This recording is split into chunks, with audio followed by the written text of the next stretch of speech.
Can you file bankruptcy on your own, or do you need a lawyer to file? Hi, I'm attorney Leroy Roberson, back to talk to you about this topic. Now, while you can absolutely file a bankruptcy on your own, there's no requirement that you need a lawyer. I would caution anyone that's looking to file a bankruptcy to do it on their own. And here's why. If you were filing a Chapter 7 bankruptcy and you have assets that you're looking to protect, or especially if you're filing a Chapter 13 bankruptcy, if you do it on your own, there could be things that you're missing out on getting. For example, in a Chapter 7, you may think, oh, I can have all my exemptions taken care of, but you forget about a couple things. You may not utilize the wild card exemption under 703 exemptions. There's just some legalese that could prevent you from missing out on protecting certain assets that may lead to certain assets, either you overpaying to buying them back or you losing them altogether and the trustee taking them and selling the asset.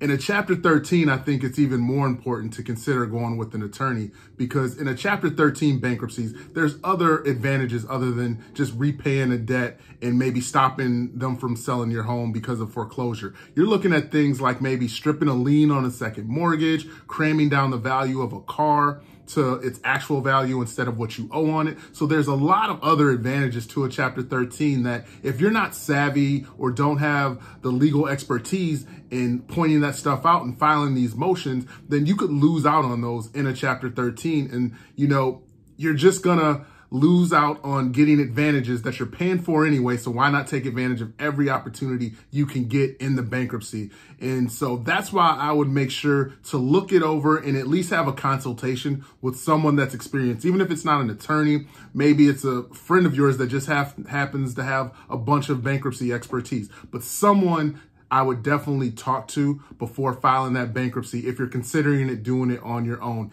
It's not what I would recommend doing, but like I said, you're absolutely entitled to do it. And so the decisions at the end of the day will be up to you. But I hope that information helps you. If you have any other questions, feel free to let me know. We can talk about it. If not, have a great day, and I will see you on the next video. Thanks, guys.